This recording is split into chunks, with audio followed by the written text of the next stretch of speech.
Imagine believing a 2,000-year-old metaphor so literally that you, like, actually go out and buy a lifetime supply of survival biscuits. Right, just because you were absolutely convinced the world is ending next Tuesday. Exactly. And, welcome to today's deep dive. We are unpacking this massive stack of lecture notes and cultural analyses that attempt to decode ancient biblical Which metaphors. is such a fascinating topic. It really is.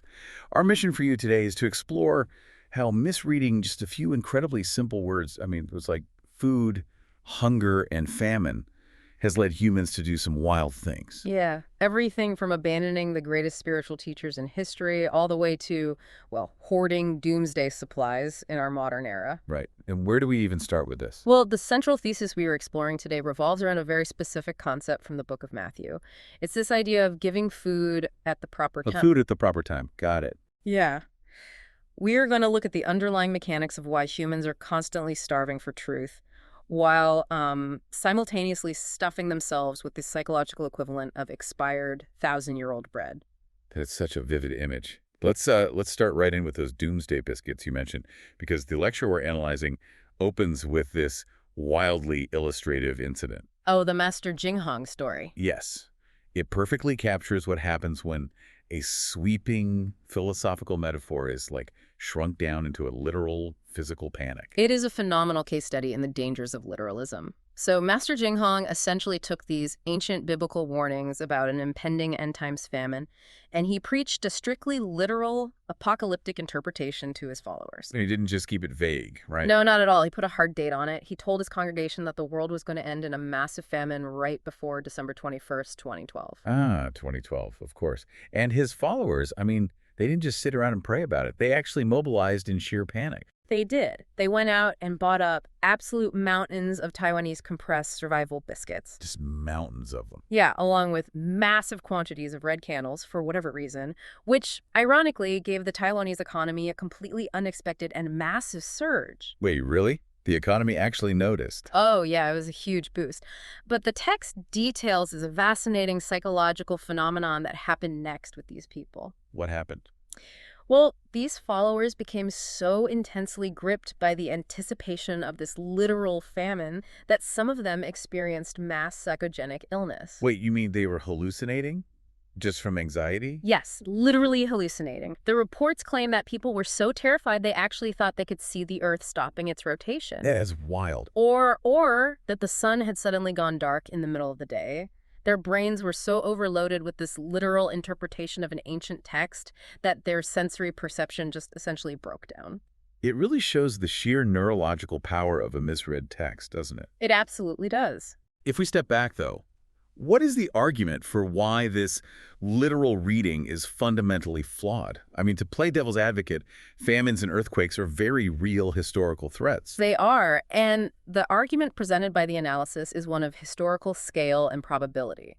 Like, physical famines happen, earthquakes happen constantly. Wars are, unfortunately, a constant staple of human history. Right. They never really stop. Exactly. The lecture even humorously classifies a daily argument with a spouse as a localized type of war. That's pretty funny. Right. These events aren't unique signs of the end of everything. They are just the baseline of the human condition. Not only that, but if the ultimate crisis humanity faces is just a lack of physical calories, we theoretically have the technology to solve that now. We're at a point where science can grow meat from stem cells. Or synthesize vital nutrients in a lab. Exactly. So physical food isn't the ultimate unsolvable problem anymore. Which leads right to the core premise of the lecture.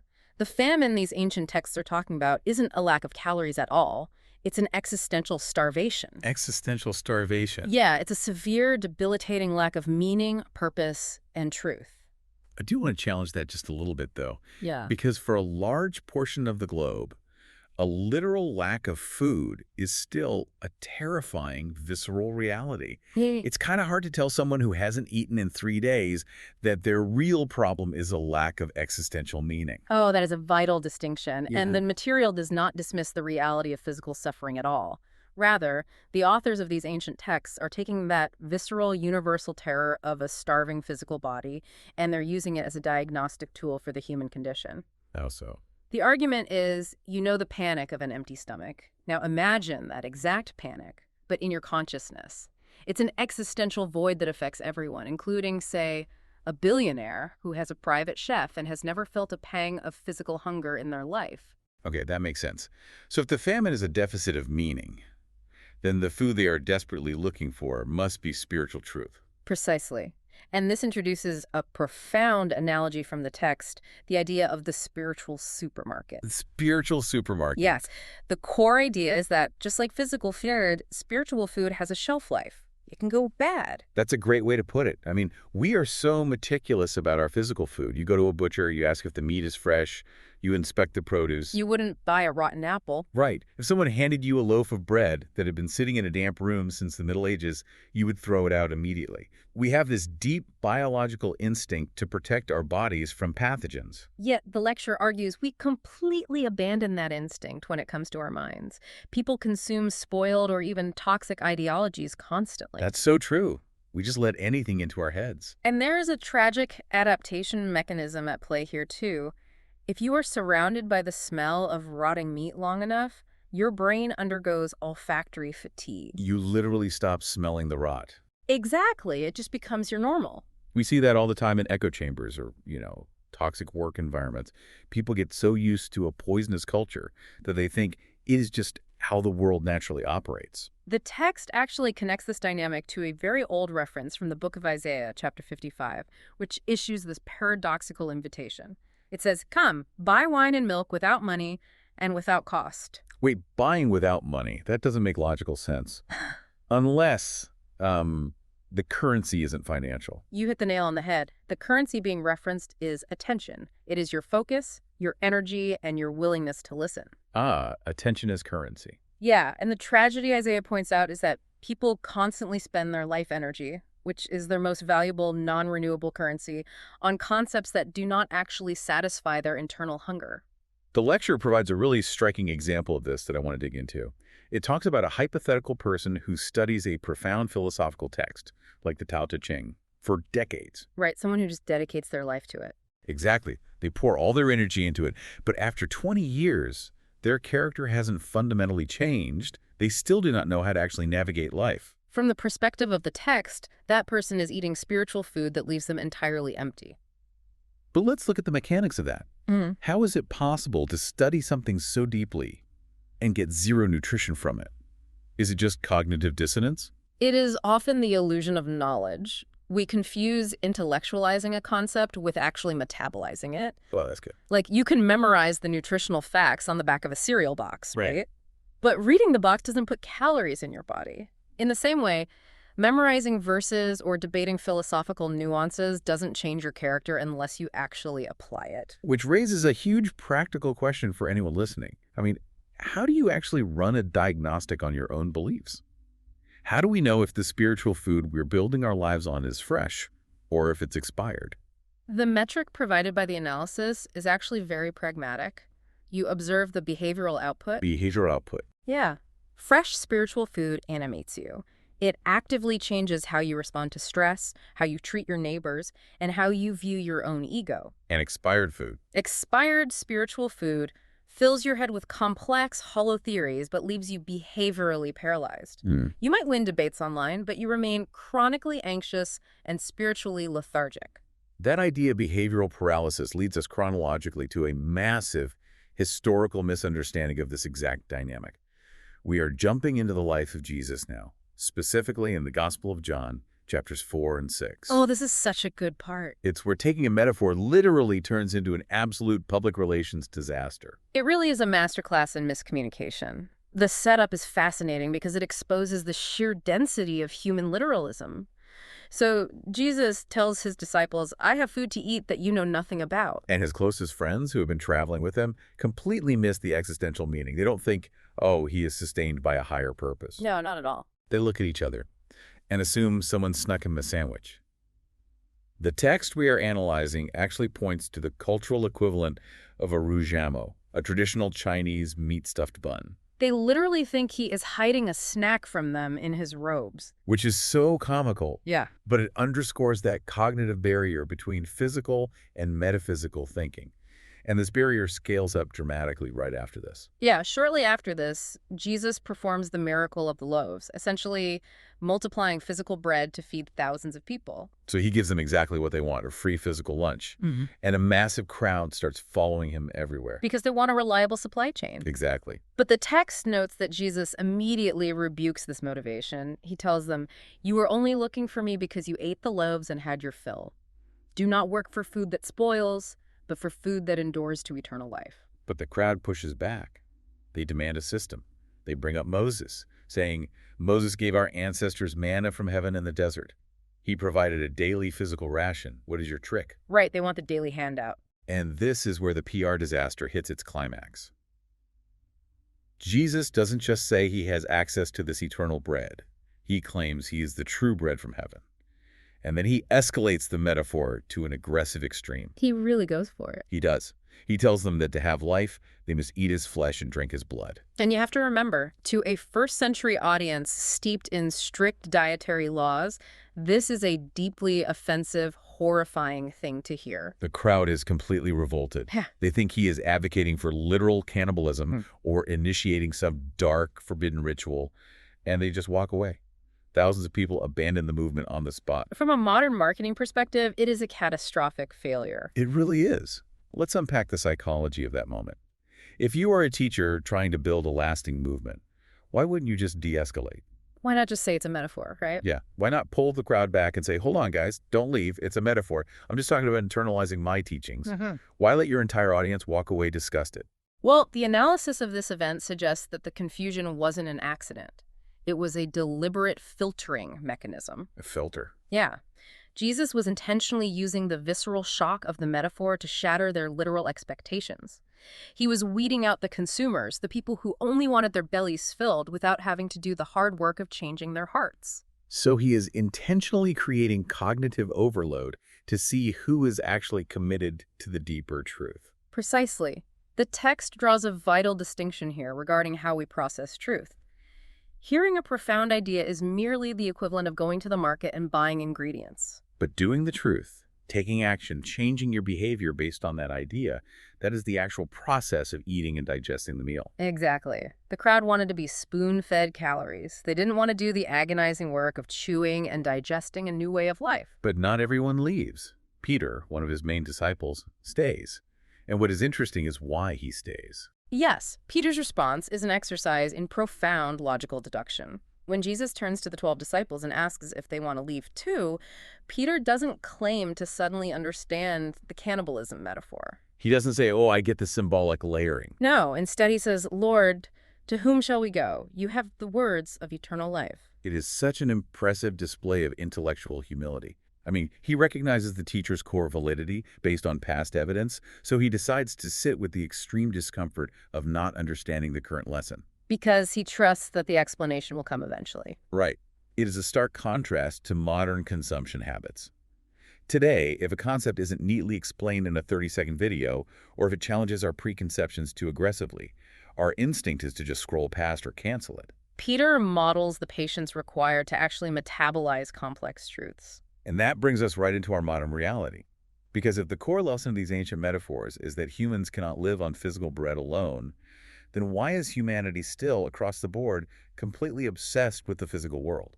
That is the big question. The lecture we are looking at highlights the tragicomedy of this obsession by pointing out specific, deeply ingrained human rituals. Like what? Well, for example, consider the practice of taking physical food to a graveyard. People will bring fresh buns, fruit, or pour out expensive wine on the literal graves of their ancestors. And they will stand there, talking to the dirt about very physical problems. The lecture notes an example of someone visiting a grave and complaining, my old cold legs are acting up again. It is a very tender human image, but the lecture uses it to illustrate a profound misunderstanding of the metaphysical. If you believe your ancestors exist in a spiritual realm, you have to acknowledge that a spirit does not metabolize physical calories. A ghost doesn't need a pastry. Exactly. We just constantly project our biological needs onto spaces where they do not apply. And the lecture takes this critique a step further, aiming it directly at the modern rat race. Oh, the American dream, or just the contemporary global pursuit of success? Right. It frames this pursuit as the ultimate misplaced priority. Society trains us to work ourselves to the point of exhaustion for physical security. We sacrifice our time, our deepest relationships, and our mental health for the luxury car, the sprawling house, the massive mortgage, or, an extravagant wedding. We operate under this collective delusion that accumulating enough physical padding will insulate us from existential dread. We think, once I get the house, happiness arrives. But the argument presented is that the moment you acquire all those physical markers of success is often the exact moment true agonizing misery begins. Wow. Because you've spent decades neglecting the soul in the pursuit of the physical. Let's look at the mechanics of why that happens. Is it just the hedonic treadmill? Like the idea that we just get used to what we have? It is much deeper than the hedonic treadmill. It is the sudden realization of a void. When you are struggling to pay rent, your anxiety has a clear physical target. Right, you know what you're worried about. Exactly, but once the physical needs are overwhelmingly met and you still feel empty, you have to face the terrifying reality that your soul is starving. You can be sitting in a multi-million-dollar home and be entirely spiritually emaciated. Which brings us to the final synthesis of this deep dive. The lecture circles back to that initial quote from Matthew, the idea of the faithful servant giving food at the proper time. What does the proper time actually mean in this context? The thesis here is that truth is inherently dynamic. It is not a static object. It is an evolving necessity. Meaning what worked thousands of years ago might not work today. Let's look at the timeline the text provides. In the era of Moses, the food was literal manna in the wilderness. But the lecture clarifies that the manna wasn't just about caloric intake. It was a daily mechanism to test obedience and build trust in a newly freed people. Okay, and then it shifts. Yes. Fast forward to the era of Jesus, and the necessary food shifts entirely. It becomes his teachings, his flesh and blood, as a shocking metaphor for a new paradigm of internalized grace. So the spiritual nourishment required by humanity changes depending on the era and the specific psychological challenges of that era. Exactly. The core argument is that you cannot survive today on the spiritual equivalent of yesterday's manna. If you try to hoard it, it rots. Like the spiritual supermarket. Right. You require truth that is active, fresh, and directly applicable to the highly specific, technologically driven challenges of the modern moment. And that hits so close to home for anyone navigating the daily grind. We spend our lives terrified of physical starvation, terrified of losing a job, of not being able to afford a certain lifestyle, of falling behind the imaginary curve of our peers. So we exhaust every ounce of our energy accumulating wealth. Exactly. We're basically hoarding our own modern versions of doomsday biscuits. And the brutal irony is, by dedicating 100% of our energy to preventing physical starvation, we guarantee our own spiritual starvation. We fill our bank accounts but leave our consciousness entirely empty. Reading the world strictly literally, focusing only on the material layer of existence, well, it just robs us of life's deepest meanings. Let's pull all these threads together. We started by looking at how ancient metaphors get flattened into literal physical panics, like buying survival gear for an apocalypse that was actually just a metaphor for a shift in consciousness. Yeah, that Master Jing Hong story. Right. Then we walk through the spiritual supermarket, exploring the psychological trap of studying profound philosophies without ever metabolizing them into behavioral change. We had debated the PR disaster of the first century, looking at how extreme metaphors were used to filter out consumers and find people willing to do the hard work of digesting truth. Here finally, we examined the modern rat race, acknowledging that securing a massive house doesn't cure an empty soul. The underlying current through all of this is that the greatest human hunger isn't for bread, survival biscuits, or a higher salary. No, it's not. It is a hunger for undeniable purpose and meaning. Finding that requires us to look past the literal surface of our daily lives and engage with the deeper mechanics of why we are here. Which brings us to a final, entirely new question to leave you with. We have talked extensively about the importance of fresh, human-tested spiritual food. But look at the horizon of our information age. Where are we heading? We are rapidly entering an era where artificial intelligence can instantly generate profound philosophical texts, synthesize ancient wisdom, and mimic deep emotional resonance. Oh, that is a wild thought. Think about your daily media diet, the podcasts, the articles, the endless scrolling. If our spiritual food is the information and truths we consume, what happens when we start outsourcing the farming of that food to algorithms? Wow. If an AI writes a perfectly structured, deeply moving piece of spiritual advice, and you consume it, is that fresh, life-giving nourishment? Or are you just feeding your soul synthetic calories generated by a machine that has never actually experienced human hunger? Are we about to enter an era of synthetic spiritual food? That is an unsettling, brilliant question to ponder. Thank you for joining us on this deep dive. Take a hard look at what you are feeding your mind this week, and we will catch you on the next one.